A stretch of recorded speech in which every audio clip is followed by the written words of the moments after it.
GM. GM. Today's lesson I'm going to talk about accepting that you are going to look stupid or feel like a fool at the beginning of any new skill you're learning. So it's a question that I had from one of my captains, which is really, really good.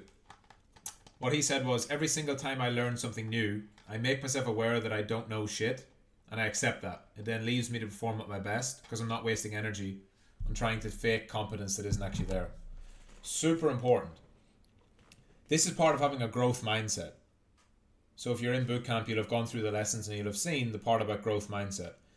Having a growth mindset is not about always just getting better. That's more the effect of what happens by doing the right things. To have a growth mindset, to become somebody who gets better, you have to be okay with being bad.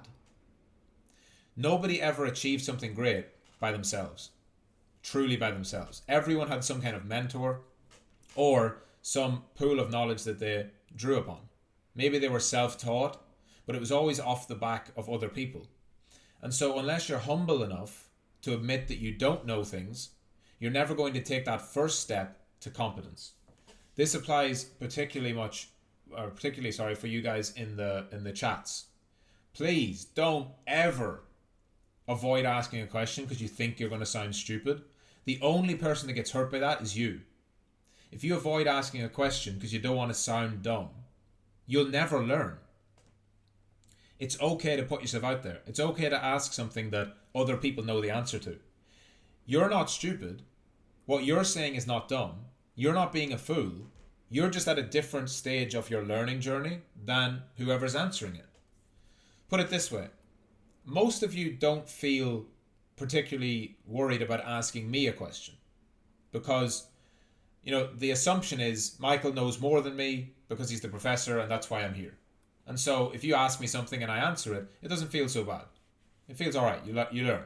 It might still feel a little bit, you think, oh, is this a stupid question? Is Michael going to shout at me or whatever? The answer is always no. But with your fellow students, you have to adopt the same mindset. There's going to be students who know more than you, students who know less than you. But if you keep it to yourself, if you have a question and you don't ask, if you have a problem and you don't share it, you're going to have that problem for longer. Eventually you'll figure it out. Right? If you don't understand what a market structure break is, and you've watched all the lessons and you're trying to figure it out, you can continue trying to figure it out and take 2 or 3 weeks before you realize, okay, here's what price needs to do, here's what the market structure break is versus the break of structure or versus whatever. But if you just ask a question in the chats and say, guys, look, I'm struggling with market structure break.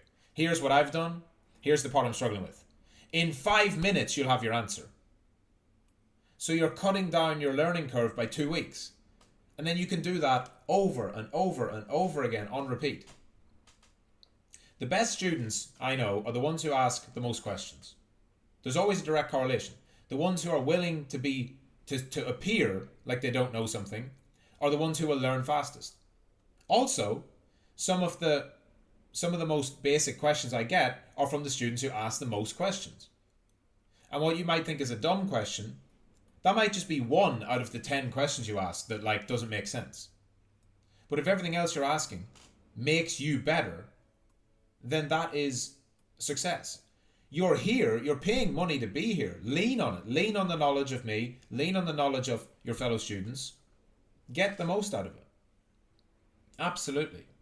But it's just getting over that first phase where when interacting with others, you don't want people to think, oh, why is he asking that? It's so dumb. That'll never be the case. People might tell you this question has been answered and they'll link it to you. Or they might say, watch this lesson where Michael explains it. Or they might just answer the question for you. They might even tell you to go and Google it. Right? If you ask something like, what does CPI mean? That could literally just be Googled. But by doing that, you learn, maybe I should Google stuff before I ask in the chats, or I should phrase my question differently to say something like, I've already tried on Google, but I'm getting mixed results. Does it mean this or does it mean that? Nobody is ever going to shout at you for doing that. That's exactly what you should be doing. Totally right, the absolute correct path. And you have to be humble. I go back to my sales job because it's one of the best examples I have. When I started in sales and I got through my initial onboarding, My boss just handed me a list of names and numbers and said, call them. And I had so many questions. I was like, call them about what? Say what? Do what? Like, what do I say? What do I do? How do I answer it? Like, how do I start the call? How do I address them? What's the goal? What am I trying to do? And he wouldn't answer me. He goes, call them. Call them. And I did it. And can you imagine being a new recruit into the company in an open plan? Imagine an open plan office like the Wolf of Wall Street. It was that exact kind of office where all the people are at their desks and all the desks are open and everyone can hear what everyone else is doing. And here's me, day one, never done sales before, coming in, picking up the phone and calling someone. And thinking that every single person in the office is just listening to me and I sound like such a retard. Because I didn't know what to say. And I fucked up the first call. And the first 10 calls were shit. But I just kept doing it. Because I understood, one, no one's going to come and do it for me. So I could ask somebody and they might say, yeah, say this, say that, say this. Okay, that helps you for that one call. But what if that person isn't in the next day? You can't be reliant on other people all the time to do it for you. So you have to just, at a certain point, put yourself out there and just do the work. Figure it out as you go. And it all starts with a very simple decision to accept. I don't mind if I look like a fool. I don't mind if I appear stupid or I appear like I lack knowledge.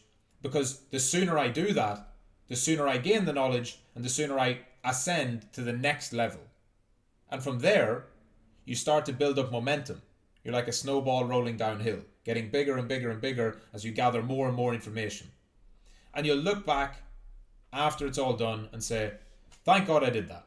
Because I could still be, fucking around here trying to figure it out by myself whenever I could have just had the answer in 5 minutes. So remember it. Do that. And also, when you reach the next stage and then you see, let's say you get to blue belt and you see a new white belt asking a really basic question like you would have asked when you joined, be respectful to them. Remember, you were in their shoes just a few months ago. And help them. That's what we're here for. That's why it's a community. That's why it's the best trading community on the planet. And it only works if you interact.